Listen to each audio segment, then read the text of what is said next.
Saadi کریمہ کے بارے میں اگلا جو درس ہے وہ شکر کے بارے میں ہے کہ یعنی شکر کی فضیلت، شکر کی بزرگی کیا ہے۔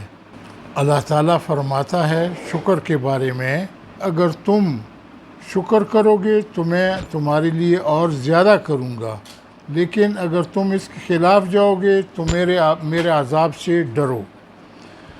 تو سعدی کہتا ہے کثیرہ کے باشد دل حق شناس، نشاید کے بندد زبان سپاس۔ سعدی کہتا ہے کہ جس کسی کا دل خدا کو پہچاننے والا ہو، اس کو نہ چاہیے کہ وہ زبان شکر بند کرے، یہ کہ جو شخص حق پہچاننے والا دل رکھتا ہے اس کو مناسب اور لائق ہے کہ خدا کا شکر ہر وقت ادا کرتا رہے اور کسی وقت اپنی زبان کو نہ روکے۔ نفس جز بشکر خدا برمیار، کہ واجب بود شکر پروردگار۔ سانس کو سوائے شکر خدا کے مت نکال، یعنی تو سانس بھی نکالتا ہے تو ایسا چاہیے کہ تو ایک سانس کے نکالنے کا بھی خدا کو شکر ادا کرے، کیونکہ کہ واجب بود شکر پروردگار، کیونکہ پالنے والے کا شکر بجا لانا واجب ہے۔ حاصل یہ ہے کہ جو نفس و سانس نکلے وہ اس طرح نکلے کہ اس کے ساتھ ساتھ خدا کا شکر ہو۔ حت الوسع شکر کثرت سے ادا کرنا چاہیے، کیونکہ حق تعالیٰ کا شکر واجب اور ضروری ہے۔ تیرا مال و نعمت فزاید ز شکر، ترا فتح از در آید ز شکر۔ تیرا مال اور نعمت زیادہ ہوگا، کیسے؟ شکر سے، اور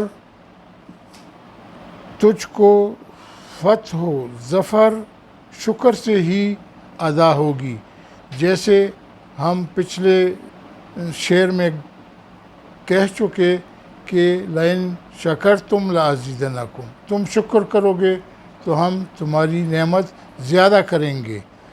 شکر کے بارے میں سعدی کے جو اشعار ہم پڑھ رہے ہیں تو اگلے حصے میں اگلے دو شعر ساتھ مل کر پڑھیں گے۔ ایک یہ کہ اگر شکر حق تا بروز شمار، گزاری نباشد یکی از ہزار۔ ولی گفتن شکر اولا ترست، کہ اسلام را شکر او زیور است۔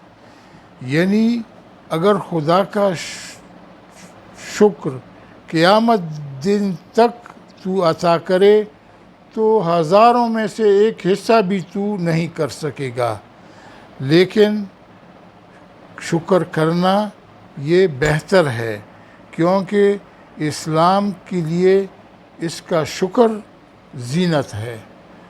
تو حاصل یہ ہے کہ یہ دونوں شعر دراصل جواب ہیں اس سوال کے کہ شکر ادا کرنے کے مختلف عنوانوں سے بیان کیا گیا ہے، اور لوگوں کو اس جانب رغبت دلائی گئی ہے کہ اگر تو خدا کا شکر ادا کرے گا تو اللہ تعالیٰ فرماتا ہے وَإِن تَعُدُّوا نِعْمَتَ اللَّهِ لَا تَحْصُوهَا، اگر تو خدا کی نعمتوں کو شمار کرو گے تو نہیں کر سکو گے، نہیں گن سکو گے۔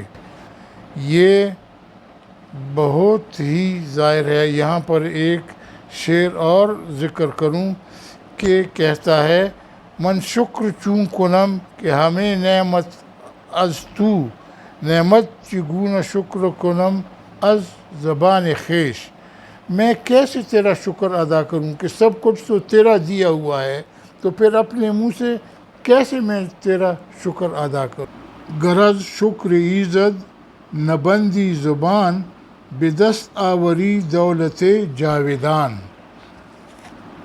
حاصل یہ کہ اللہ تعالیٰ کا شکر ادا کرتے رہنے سے ہمیشہ کی دولت اور طرح طرح کی صلاح اور فلاح حاصل ہو جاتی ہے۔